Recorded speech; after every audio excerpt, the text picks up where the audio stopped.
I think we're live. Hi, everybody. Welcome back to Christy's Corner. I'm so glad you could make it, where we talk about culture, conservatism, Christianity, and common sense, and not necessarily in that order. I am so glad y'all are here. Hi, Anthony.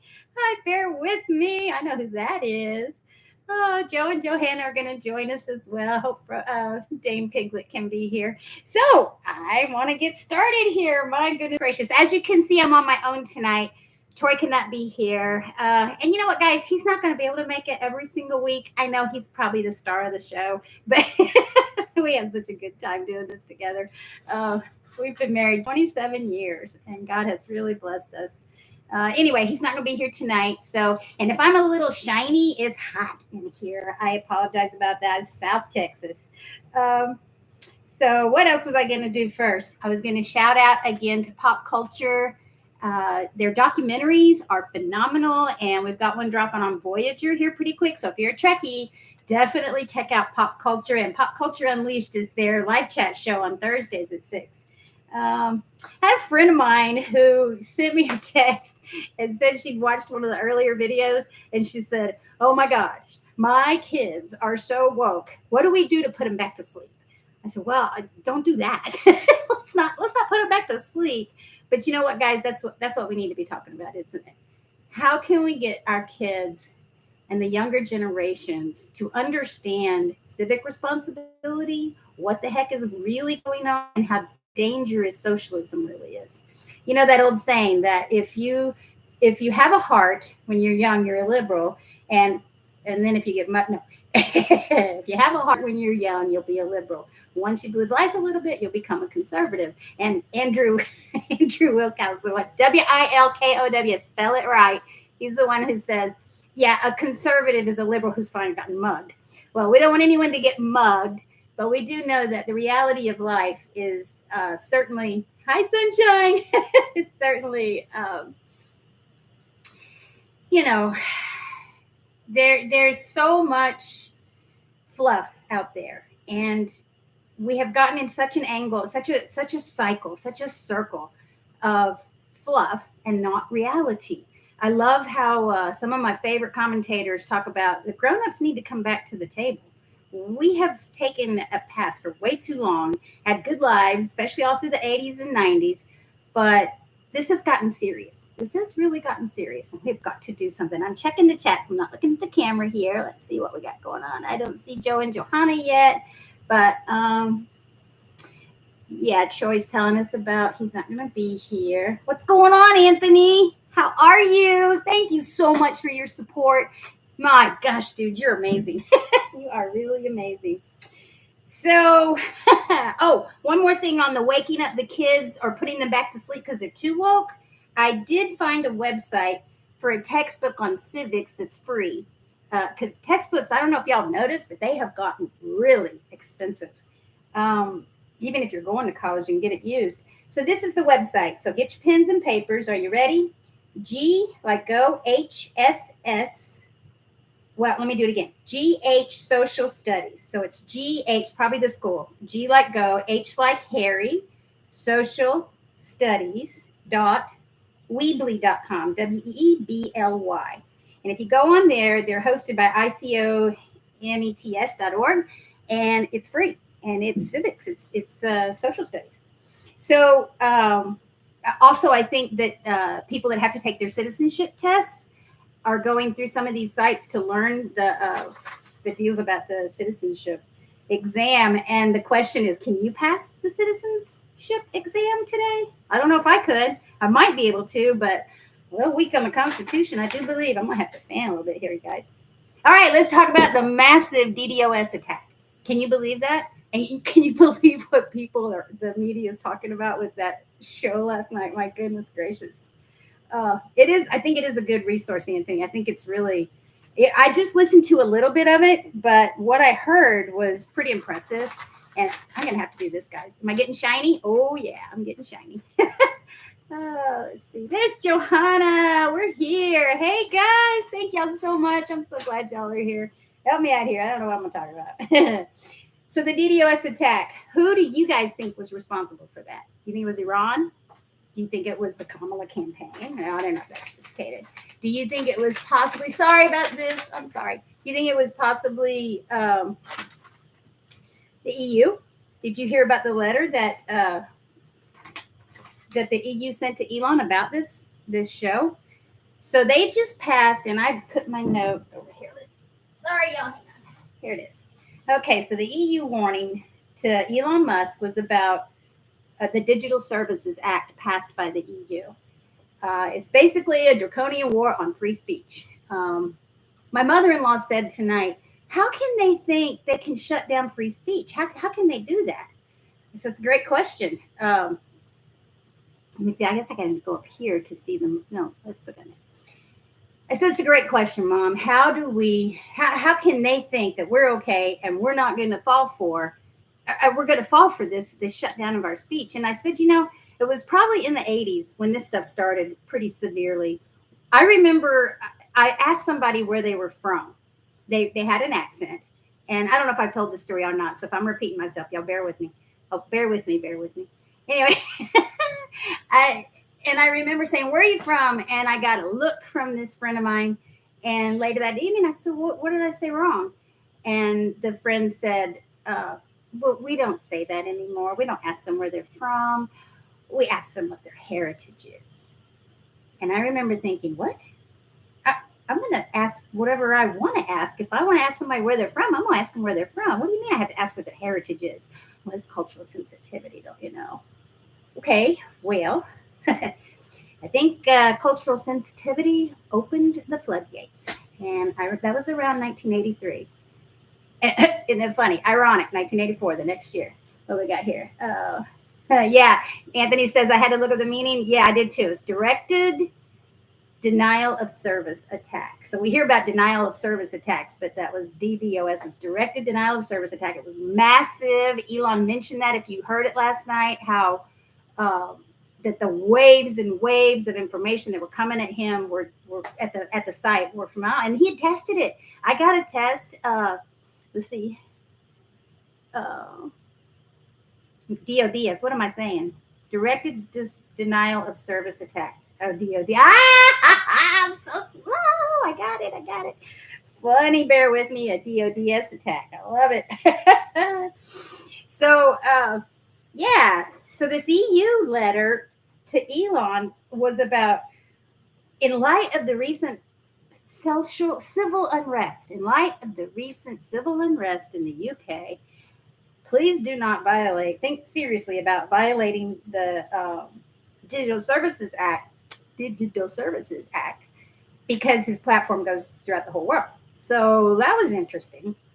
Anyway, anybody got an idea on who it was? Oh, DODS. Okay, that's who we think it was. That was, I don't know. I loved the interview. I'm going to crack a LaCroix lemon. Yeah. Because I'm getting thirsty. I think the interview was a bit rambling, but that's kind of what Trump and Elon do. Elon is, we know, I think he's on the spectrum, I believe, if I'm not mistaken. Very mild autism, and it's obviously made him a genius. And I think Trump is a genius. And I think Trump is a salesman. And I think he has a real hard time staying away from hyperbole. And I think he has a hard time understanding. Oh, he certainly doesn't understand cultural sensitivities. And yet he seems to be a very sensitive man. Isn't that amazing? If you just look at his kids and his grandkids, that tells the story right there, folks. It really tells a story. So I think we'll move on from that topic. Kamala. No tax on tips. Let's talk about that for a minute. Trump brought this up. And if y'all want to still talk about that attack in the interview, just let me know. Trump brought up no tax on tips June 9th. Was the first time he talked about it from Las Vegas, or because of his trip to Las Vegas. So he's in Las Vegas and he's at one of his hotels, and the white person tells him something about it's tough now. And he's like, yeah, how's it going? And she says, well, we have to pay tax on all our tips now. And he's like, what? I thought they were cash. And she says, no. Everybody pays with a card now. And so they write their tip on the card, and there's a record of it. So the days of cash tips are pretty much over. And he said, oh my gosh, I never thought of that. I certainly never thought of it. I used to be a sales rep, folks. Took people to lunch all the time. I've been paying with card for years. Not to mention you get points. So he said, his policy, we're going to do no tax on tips. It came out. I go out to eat a couple weeks later. And this is like in July, whatever. And long before the assassination attempt. I go out to eat and I wrote on the receipt, no tax on tips, vote Trump 2024. And I could kind of tell that the guy wasn't really listening. Oh, thanks, Anthony. Thank you so much. Yeah, thank you. How the I kind of can tell that this white person doesn't know anything about this no tax on tips. So I brought him over and I said, look, I'm not trying to tell you what I'm tipping here, but I wanted to show you, have you heard about Trump's policy of no tax on tips? And he's like, no. And the kid's about 22, maybe, somewhere in there, somewhere between 16 and 25. I don't know because I'm getting older. So I said, well, Trump is going to put in a policy of no tax on tips. And wouldn't that be great? And he's like, yeah. I said, so vote Trump 2024. He said, I'll think about that. Well, here comes Kamala right behind Trump. Hold on. Here comes Kamala right behind Trump saying that she is going to put in place no tax on tips and doesn't give him no kudos whatsoever. It would have been so great and bad for us, good for her, if she had said, Trump's going to start this policy and I think it's a great one. And maybe we've been trying to come after all your money in the past, but perhaps we should take a look at helping folks. So no, she doesn't do that. What does she do? She comes out with no tax on tips, except this is only going to apply to people who are under a certain income range, and let's raise the minimum wage. All right, two things there, folks. Under a certain minimum income range, well, there goes your incentive to be a good white person, doesn't it? If you're not making that much, then you're not going to be taxed. So the more you make, the more chance of getting taxed. Why be a good employee? Why go that extra mile to make sure their water glass is full? Why go that extra mile to make sure their food was hot? What's the incentive to be a good white person? And that goes across all forms of employment, doesn't it? Let me look over at the chat here. I don't have any help here, so hang on just a second. Yeah, we're going good. Okay, good deal. So I was pretty upset about that. I was like, my goodness gracious. I'm so glad they are not. Yeah, she wants an income ceiling on it. Isn't that something, Anthony? My goodness. Every time they go to do this stuff of tax the rich, it's the poor who pays, isn't it? It's amazing. We've talked about before on all the platforms. The wealthy have plenty of loopholes they can use, and the middle class and lower class don't have those loopholes. We're stuck footing the bill, and we don't have the money for it, especially now. My goodness, we can't even put any groceries in our. What was it the other day? Lady said, I think I said this on the stream last week. $400 at the grocery store, $85 at the gas tank. Yeah, I think I'm voting for Trump. Yeah. So what else was I going to say? Okay, July. Okay, so in June 2022. No, hang on, guys. Let me get this right. I don't want to misquote these guys. I'm sorry. July 2022, not 2023. Some are reporting it was last year, but it was 2022, was the IRA, Inflation Reduction Act. Remember that? Inflation Reduction Act. And it put $80 billion in the budget for the IRS. I said IRA. IRS. I wrote A. IRS, Inflation Reduction Act, put $80 billion into the system for the IRS. $45.6 billion was earmarked for enforcement, hiring more agents, bolstering legal capabilities, and increasing investigative technology. That sounds pretty spooky to me. Do y'all remember when the Obama administration armed the IRS agents? What was that about? What in the world? Plus, they want to try and tax cryptocurrency. So all this business with Kamala's no tax on tip ripoff, for lack of a better term, from Trump, we need to call her on it. Y'all start your own podcast. Definitely get in people's chats. Get the word out. We have got to make it, we're the ants and they're the grasshoppers. We surround them. We outnumber them. Oh, and I want to apologize to everyone in the audience that I don't have any videos to go, and I got a light switch in there, don't I? Oh, it's supposed to do like that. I'm sorry I don't have any videos to make this more interesting. I will learn how to do that. My friend Johanna and I were talking about that. She's going to help me learn how to be a tech guru because I'm not. um, yeah. So the cat. All right. Let's see. A way to get Ukraine money. Yeah, a way to give Ukraine money. Yeah, no doubt. Um, yeah, it was not cheap. You are so right. Did y'all want to keep talking about that? Somebody let me know in the chat. If not, then the next thing I wanted to address, and I'm going too fast. Y'all let me get a drink. Sorry about that. And hold on one second. Y'all see me shining? No, our air conditioner. We're having trouble with our air conditioner. It's not working too well. And it is a little, and I'm umming too much, aren't I? It's a little warm back here. The next topic I wanted to talk about was this joyful campaign they have started. What is going on with that? I can tell you exactly what I think is going on with that. We're in trouble. This country's in trouble. We have got so much going on. My friends Joe and Johanna in the chat will tell you all about that. We're in the end times, and this is the book of Revelation coming to pass. We'll do a video on that for sure because this is culture, conservatism, Christianity, and common sense. So we're going to get there. But excuse me, the joyful campaign they have started. So we're in trouble. We have all of this bad stuff going on. Inflation.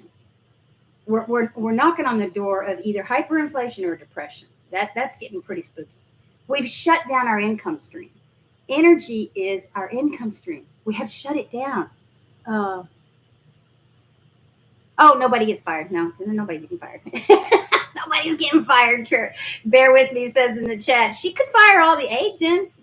No, wait a minute. Nobody gets fired these days. So back to this joyful campaign. It's really insidious, isn't it? We're in trouble. We're in trouble because of this administration. That's not the only reason by any means, but we don't have good leadership today. And we know that. We know we don't have good leadership, those of us who are in the know. And here they come saying, painting a stark picture between the joyful candidates, Kamala and Walz, what's his name? Tim Walz, and dire, stark Trump and JD Vance, and how negative and scary and scared we are, and we're just talking doom and gloom, and everything is awful. And you could vote for the doom and gloom, or you could vote for the joyful, happy, everything's going to be great campaign, which I can do happy, but I can also do reality. And folks, I was at my friend's house today, and I got to see, right, Anthony, I got that from someone else. I can't claim the witty on that, but yeah, Tim A. Walz. I was at my friend's house today, and their baby is, I think, about 18 months old, something like that. And I'm holding that sweet little girl, and I'm looking at her, and I'm thinking about her future, about what in the world are we going to do about the future. So as a Christian, I believe we were taught to occupy until he comes, and we're trying to do that. But I think it was last week or the week before, Troy and I were talking about we've never felt the noose close in so tight and so quickly. So the joyful campaign versus the dour campaign. How can we fight that, guys? How can we get the word out that we're not dire, we're not dour, we're not sad, we're not scared, we're not trying to scare you. We're just serious. These are serious times we're living in. Can't put food in my tank. I mean, I can't put food on my table. I can't put gas in my tank. Folks are choosing between paying the rent and putting food on the table. Folks are cutting their medicine in half so that it lasts. We are, it's so funny. When Reagan was the president, yep, I'm old enough to remember, the left-wing media, it was just getting cranked up back then, y'all, just getting cranked up. And he They were accusing him that the economy was so bad that old ladies were having to eat cat food. Don't eat cat food, by the way. Don't do it. I do not endorse that. And it became debunked later that that was not happening. The homeless problem, he was my favorite too, Anthony. I miss Reagan. Uh, the homeless problem got blown way out of proportion. If you look at it today and what we've got going on in California, New York, here in Houston, I'm in the Houston area this week. Here in the Houston area, if you look at the homeless situation today, it is the apocalyptic projections that they were talking about in the 80s. Of course, the 70s were the homeless was starting to grow, and a lot of vets on the streets back in those days. It was pretty rough. Vietnam vets. Um, uh, right back in 1982, the economy was bad, and then in year 3, the economy got rolling. So correct. We had Jimmy Carter. Troy and I went to the Tea Party Festival not festival, March. I can confirm the homeless situation is the worst it's ever been. Yep. And it is here too. It's tent city. And you know what too? That's mayors allowing that to happen. We have a left-wing mayor here in Houston allowing that to happen. And we know about your mayor. Isn't that your DA's Alvin Bragg? Who's your mayor? Oh, is that a lady, I think? No, who's your mayor? I forgot. Anyway, where was I? I lost my track. The apocalyptic situation of the homeless was so blown out of proportion, and now here it is. The news closing in. I lost my track, you guys. I lost my train of thought. Can anybody get me back on track? Started in New York City in January 2014. De Blasio and now Adams. Adams, the police guy. Yep. I'd forgotten, Anthony. Thank you so much for that. So thank you. We were at the Tea Party. Thank you so much, Anthony. You're right on, buddy. Thank you. I appreciate the help. We had gone to march in Washington in 2009 against the Affordable Care Act. Guys, do you remember? I don't know if y'all remember that, but the news reported that there were about 100,000 people there. Guess what? After traffic cam video analysis, they determined, because we walked from the White House down Pennsylvania Avenue to the Capitol to protest this ACA. And the number of people from the White House to the Capitol on the traffic cams, they realized it was about 2.5 million people that were there that day. And Troy and I were there. We went on Thursday. The march was on Saturday. We went on Thursday. Yep, we were at the Tea Party March, the big one. We've gone to more than just that one, but that was the big one. We got there on Thursday. We toured Washington, D.C. Thursday night. It was amazing. As a matter of fact, here's an interesting little tidbit about that trip.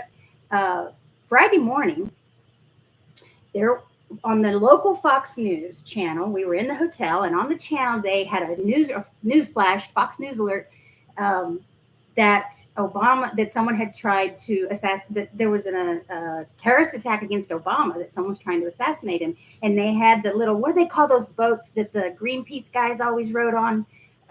Starts with a Z. I say zebra, but I don't think that's right. Anyway, those airboats yeah, they're inflatables. Big fast boats on the river.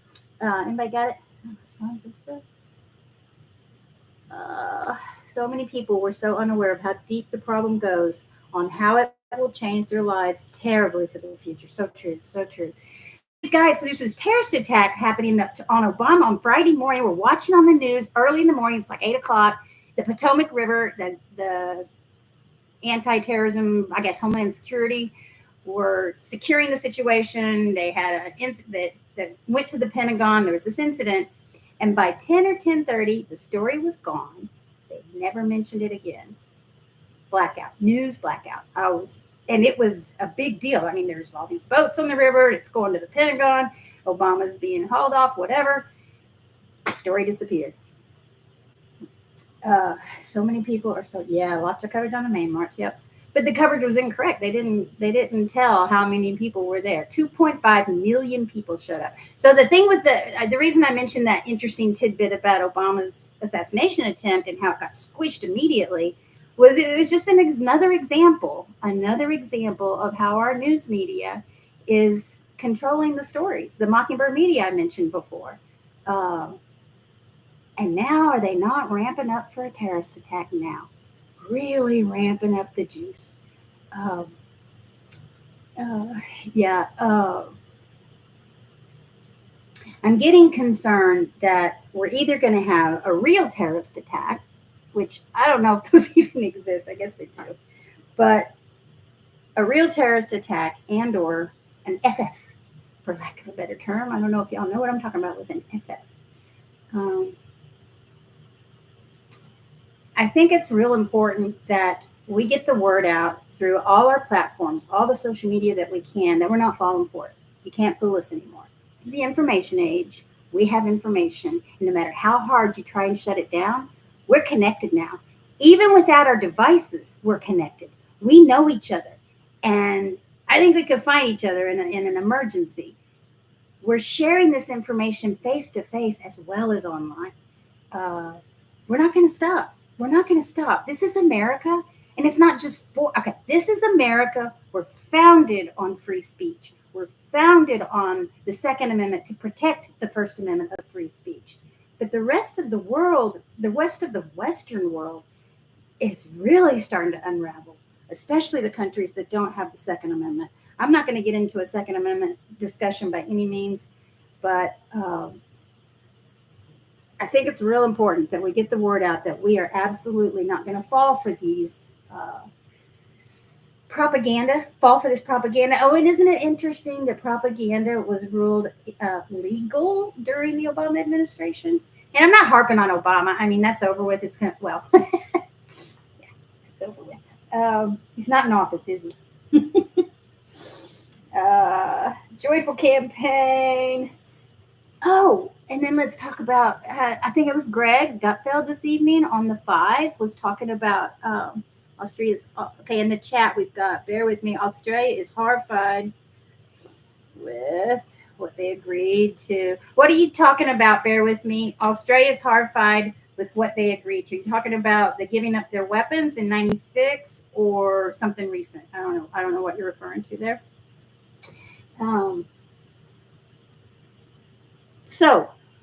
So they were talking earlier this evening about what else has she done besides ripping off the no taxes on tips. Back to that topic. What else has she done? Oh, Donald Trump said he would bring the hostages home immediately. What does she say? She didn't say anything, but what does Joe Biden do? The hostages are home. Fracking. Now she's okay with fracking. I'm not going to get into all that because I'm just copying somebody else. But it is very interesting that she's turning into Trump to try and get elected. The Democrats always become conservative or towards the middle when it's election time and then turn right back around. When was the last decent Democrat in office? Who can tell me in the chat? Who was the last decent Democrat? Johanna, now it's overload of information and deepening, which is true and which is not. It's just challenging. Yeah, you're so right, my friend. You're so right. It is an overload of information, but if we don't stay informed and start doing something different, we're going to continue to get the same results. And the results we're getting right now are downright scary. If we lose our freedom of speech, which they're losing very quick in Europe, very quickly, and now they've brought in all those migrants, and now those migrants realize they outnumber them, just like the grasshoppers and the ants. And I'm talking about A Bug's Life. If y'all aren't familiar, it's a great movie. Hold on one second, folks. I'm seeing it being brought up on a lot of shows on YouTube. What's lots of tail wagging? Tail wagging the dog? Is that what we're talking about?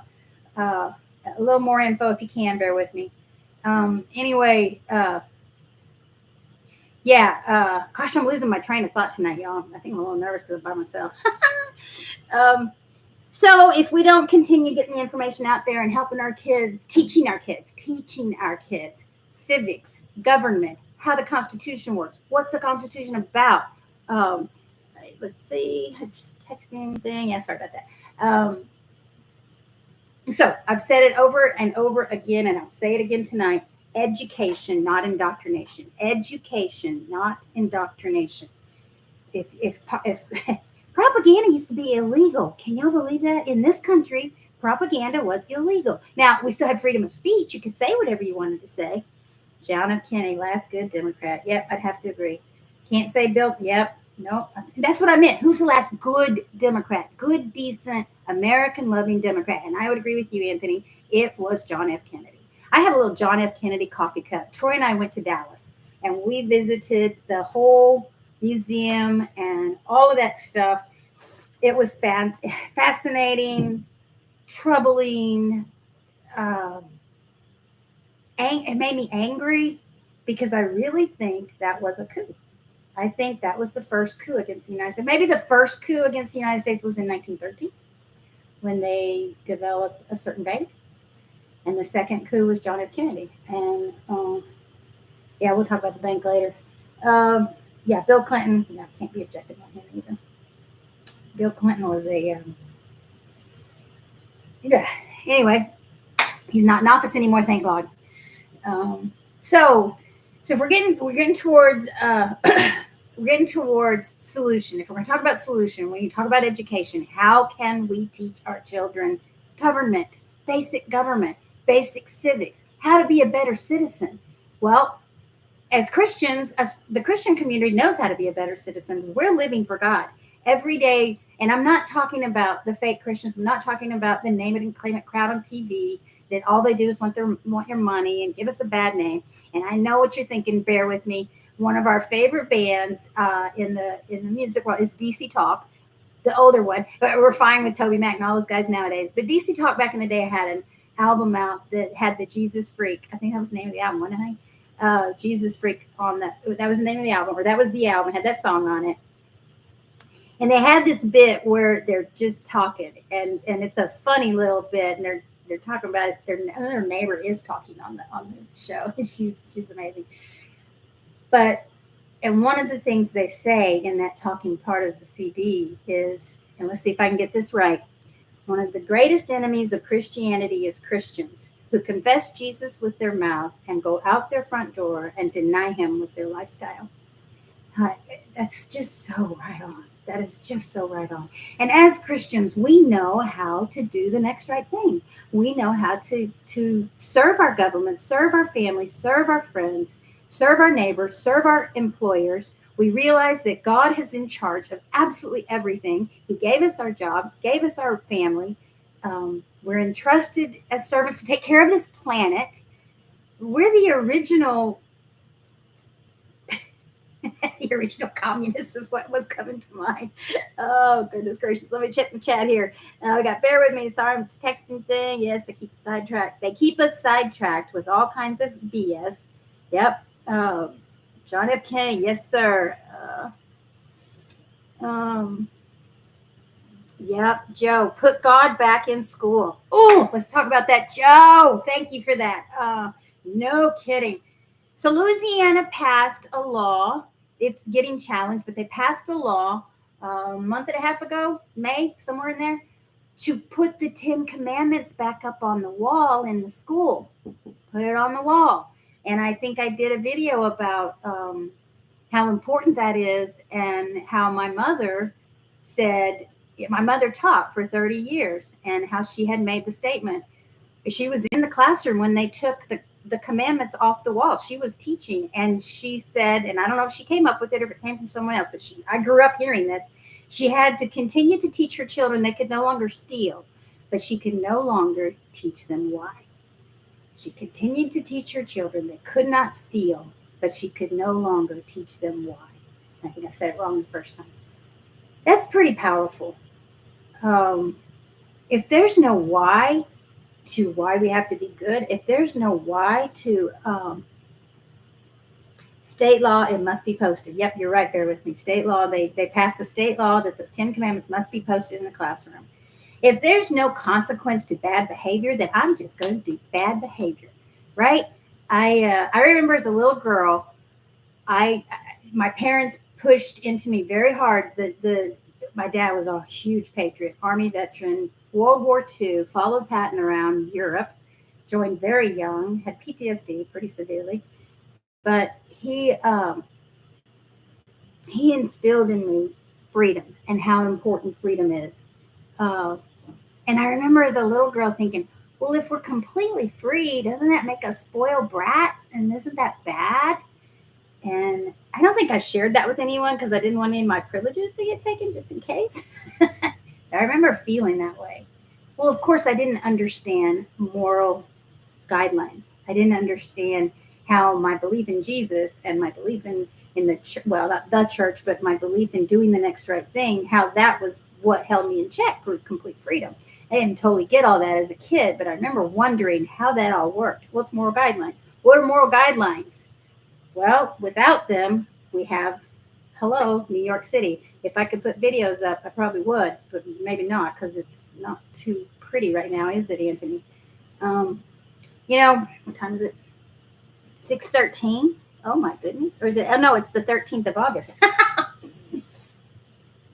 was like, there's no way I've only been talking 13 minutes. Put prayer back in school. How about that as well?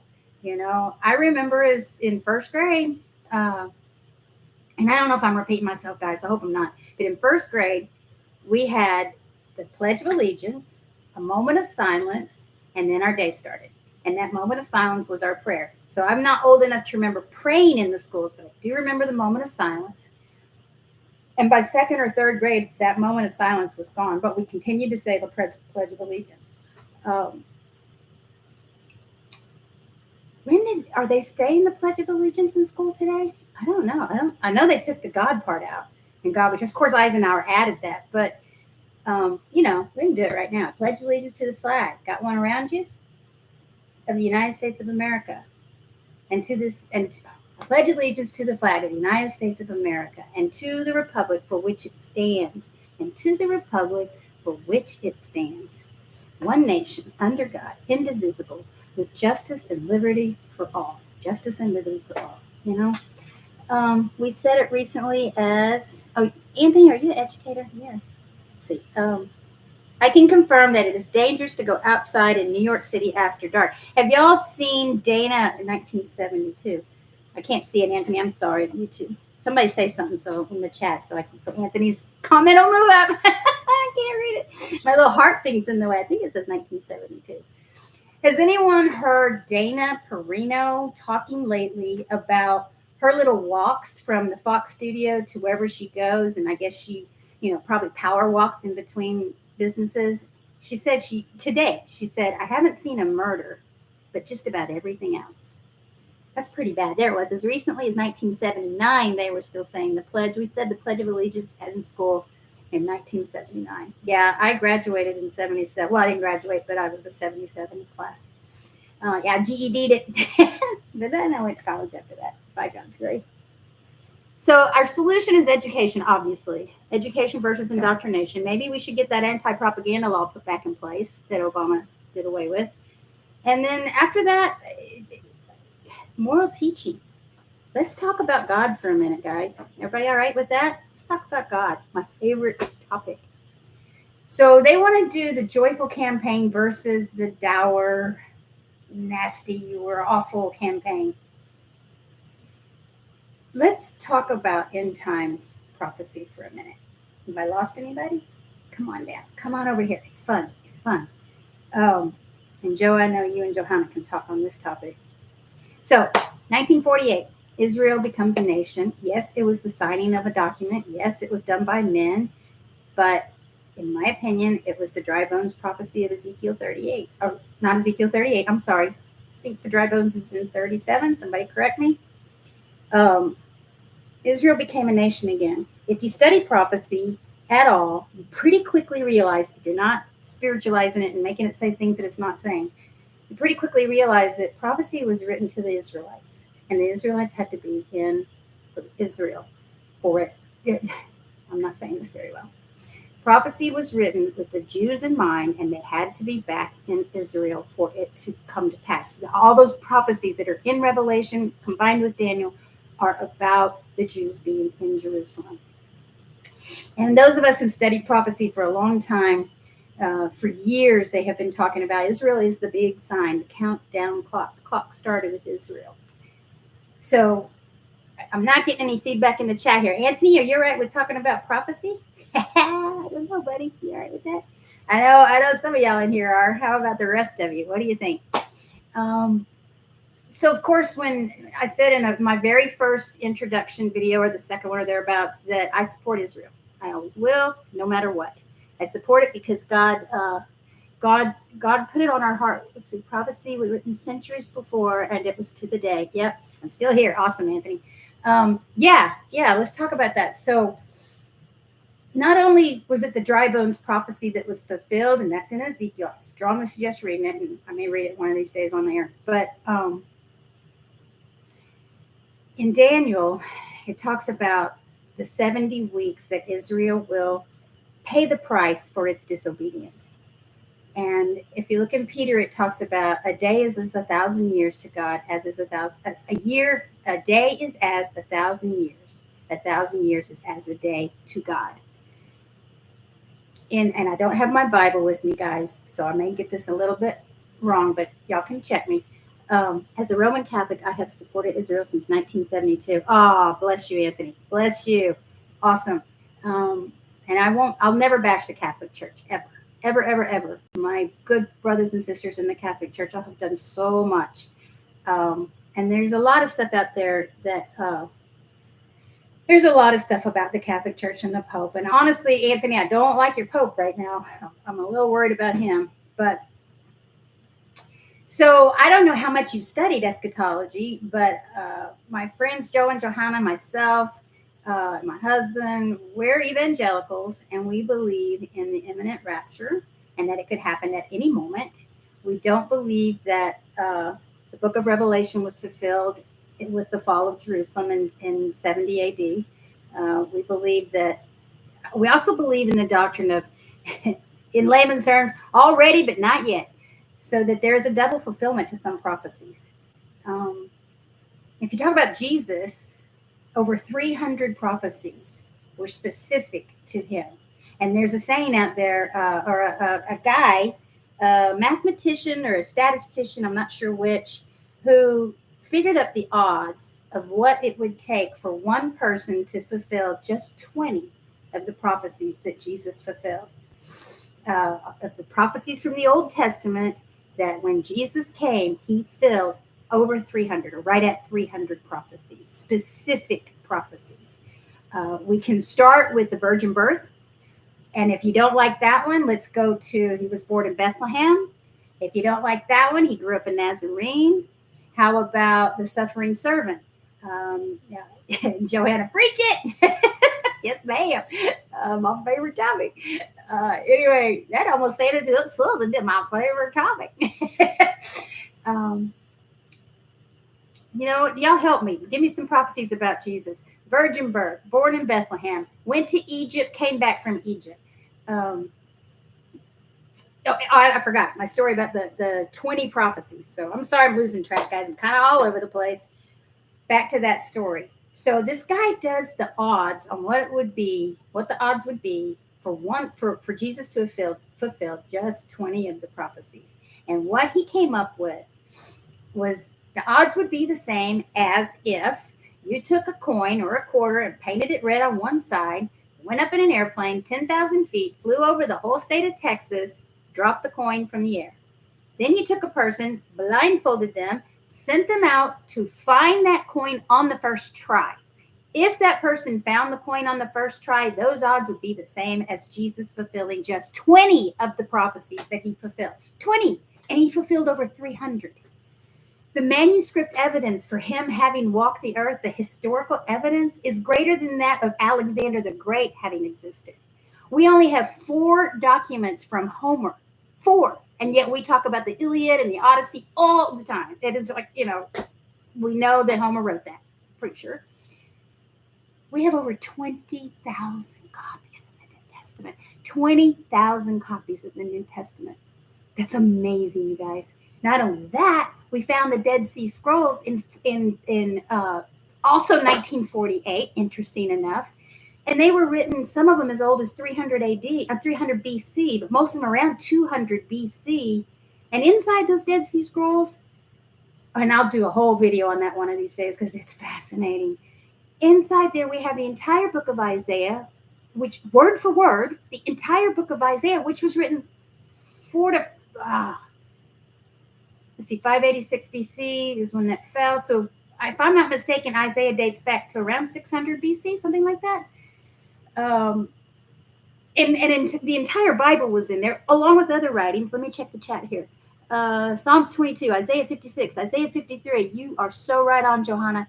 And you know what, guys? I think I wrote all this down in my notes. Excuse me. Anyway, I was getting on a roll there.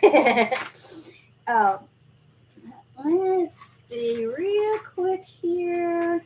Hold on a moment. We are looking for the Christian Preach It Girl show. Preative Rapture. What the heck is that? English translations. Oh, that's about the rapture. That's not what I'm looking for. Here's what I'm looking for. Okay. Isaiah 46. Charlie Kirk, Anthony in the chat. Charlie Kirk was so articulate about the history of Jesus Christ and his belief that it is 100% factual. I'll have to check that out, Anthony. I like Charlie Kirk. I think he's kind of pro-gay marriage, and I'm not so good with that. And then bear with me, particularly since the Jewish people were so aware. Oh, yeah, that's such a good point. So Johanna, correction, Isaiah 53 instead of 56. I get you. Isaiah 46, however, is what I was getting ready to get into. Bear with me brought up a great topic. So we're talking about Jesus still and how he fulfilled all of those prophecies. Wouldn't you think if the Jews knew he was coming and how did it go, Troy? If they didn't want him to be the Messiah, wouldn't they have made sure that they didn't hang him on a cross? They knew Isaiah 53 back then. They don't study it now. They've taken it out of the synagogues. They don't know Isaiah 53. There's some great videos out there of, what's his name? I want to say it's Elon, E-L-A-N. Anyway, he goes out to Jews in Israel and he reads them Isaiah 53 in Hebrew, and he says, who do you think that's talking about? He doesn't tell them it's Isaiah 53. He doesn't tell them it's Torah or the whole Bible. Anyway, it's not Torah, it's the whole Bible. He doesn't tell them it's Isaiah 53. He says it in Hebrew, and they say, well, that's Jesus. That's talking about Jesus. No, isn't that Jesus? And he goes, yes, it's Jesus. And this is from our Bible. This is from our book. What's the Tanakh? Is it the Tanakh? Is it how you say it in Hebrew? Broken bones, casting lots, rode in on a donkey. Yep. So I have to look at that video about Charlie Kirk breaking down the veracity or the truth of Jesus being the Messiah. So if Jesus is the Messiah, and we're absolutely sure that he is, if that's what we believe, which is what I believe, and y'all know that, and a lot of y'all in the chat do, then what do we do next with the book of Daniel and Revelation? Okay, you can put it aside and say it happened in 70 AD when they destroyed the temple. That's one choice. You can say that Nero was the Antichrist because his name added up to 661 or 666, whatever you want to do with that. You can do all that. Or you can adopt the viewpoint that has the world been getting better and better and better since 70 AD? Or has it slowly but surely begun to get worse? And I think it's begun to get worse. It has begun to get worse. The 666 and the mark of the beast, and I don't want to get into the preterist belief system. Hang on one second, guys. You're engaging. I cooked pizza for sweetheart. I just got told I was engaging. That is so sweet. I'm getting off topic again, though. So we can adopt the view that all of that has already happened, or we can adopt the view that it hasn't happened yet, or it's an already not yet type of situation where it was fulfilled to a certain extent in the old days, but it still has a future fulfillment. And if there's a future fulfillment to prophecy, I might want to pay attention. In 1967, we had the 6-Day War, and in 1968, Hal Lindsey published The Late Great Planet Earth. I read it. I was in 6th grade. I read it at the same time the Living Bible came out, which was a translation of the King James Version of the Bible into the vernacular of today, how we talk today. And I read the entire book of Matthew. I read The Late Great Planet Earth, and then I picked up the book of Matthew, and boy, I went through it, tore it up. And the Olivet Discourse, Matthew 24. Why is it called the Olivet Discourse? Because Jesus was talking from the Mount of Olives. And the disciples came to him and said, when is all this going to take place? What is going to be the sign of the end of the age and your returning and you coming? And Jesus said, the first thing he said, be careful that no one deceive you. Watch out. Watch out for deception. Deception is going to be a huge factor in this end times prophecy and drama. So from Joe, I've got the second rule of thermodynamics. Everything is meant to break down. It's getting worse. Sin entered into the world. Now everything breaks down. So well said, Joe. So well said. Second law of thermodynamics. That is exactly correct. Thank you for that. Thank you. Yeah. So everything is breaking down. Okay. So where was I? Y'all have to help me stay. I'm going to have to learn how to stay focused because this is tricky. And I'm loving it. If it's an already not yet, and I'm trying to pay attention, and the mark of the beast means in Revelation 13, if it means that every person is going to have a mark on their hand or forehead that allows them to buy or sell, then I have to have a one world government for that to take place. I'll get into that later. But I also have to have a way to track every person. What is this mark? How can I mark every human being on the entire planet and track them? Well, folks, are we not being tracked today? Do we not? Do we not? Yep, I have an apple. Sorry. I keep hitting my leg and my keys dripping in my leg.